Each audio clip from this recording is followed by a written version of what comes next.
Halo pemirsa GPR TV, dari Sabang sampai Merauke, dari Miangas hingga Pulau Rote.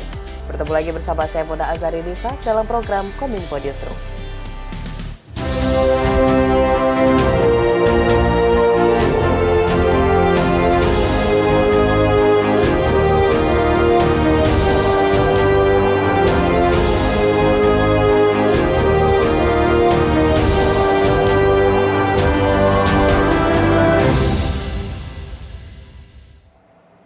Pemirsa, kita ke informasi pertama.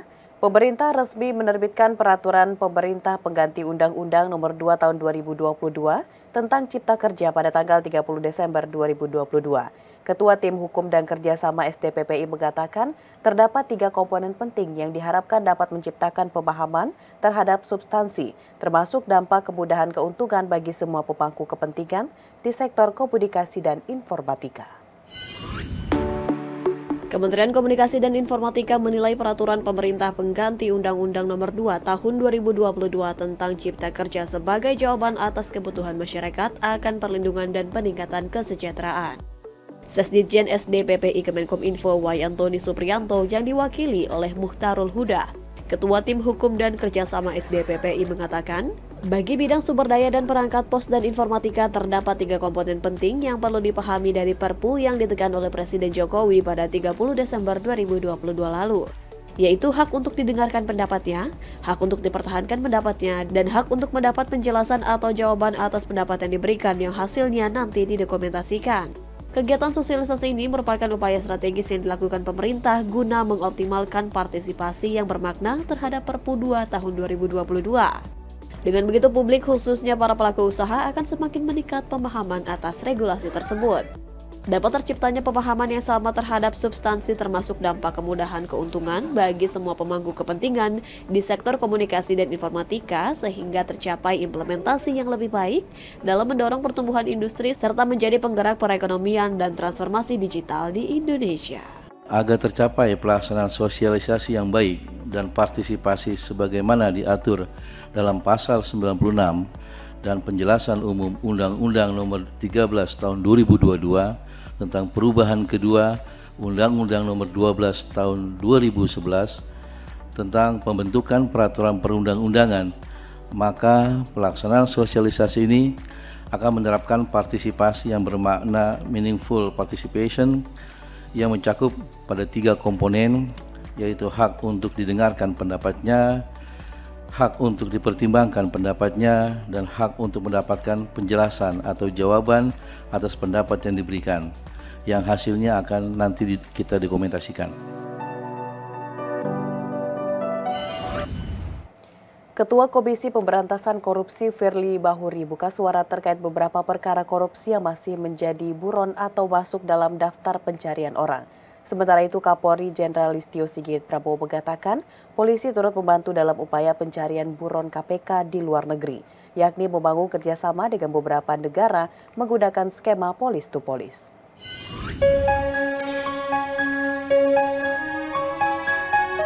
Usai bertemu dengan Presiden Joko Widodo, Kapolri Listio Sigit Prabowo dan Jaksa Agung ST Burhanuddin di Istana Merdeka Jakarta, Ketua Komisi Pemberantasan Korupsi Firly Bahuri menjelaskan terkait sejumlah pelaku tindak pidana korupsi yang masih dalam pencarian orang atau DPO.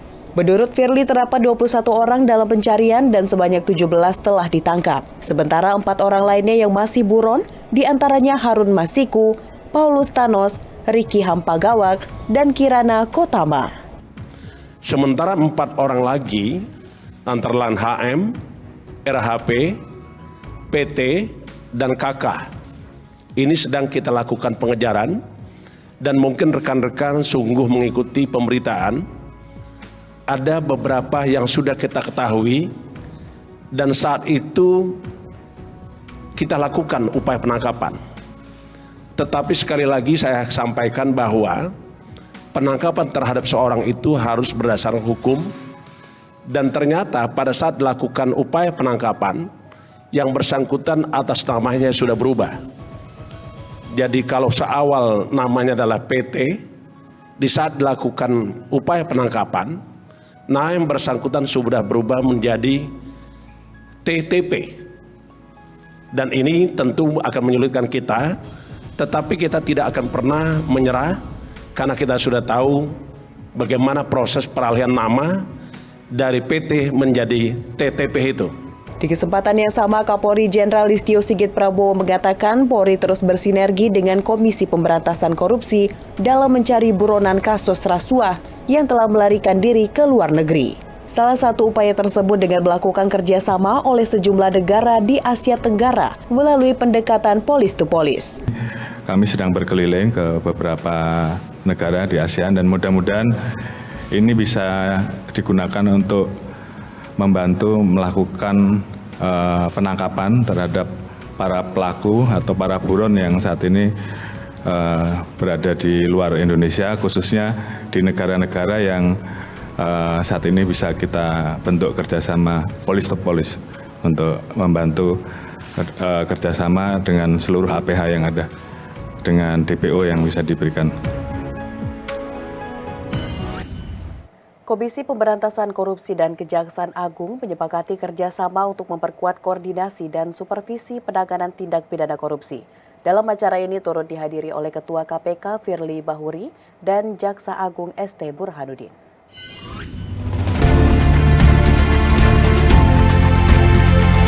Kejaksaan Agung dan Komisi Pemberantasan Korupsi jalin kerjasama, koordinasi dan supervisi penanganan perkara tindak pidana korupsi. Kerjasama ini dilakukan di Gedung Utama Kejaksaan Agung pada Rabu kemarin. Perjanjian kerjasama koordinasi dan supervisi ditandatangani oleh Deputi Bidang Koordinasi dan Supervisi KPK Didik Agung Wijanarko bersama dengan Jaksa Agung Muda Tindak Pidana Khusus Febri Andriansyah.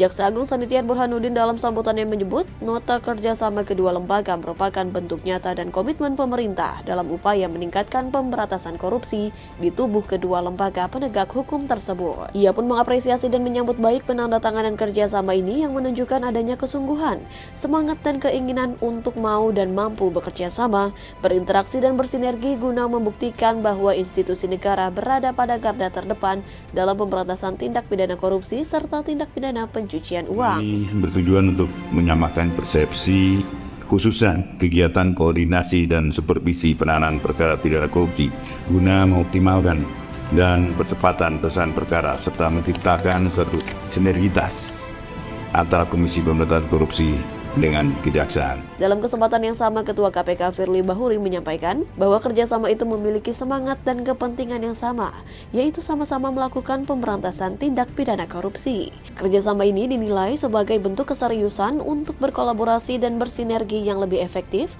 cepat, dan efisien dalam pelaksanaannya. Karena itu saya menyampaikan terima kasih kepada Bapak Jaksa Agung dan jajaran yang hari ini berkenan menyelenggarakan kegiatan penandatanganan perjanjian kerjasama antara Korsuk dengan Jaksa Agung Muda Tindak Pidana Khusus.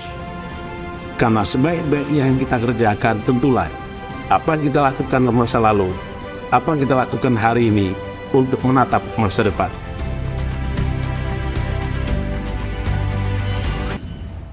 Pemirsa, usai jeda pariwara, kami akan kembali dengan berbagai informasi lainnya. Tetaplah bersama Kominfo Newsroom.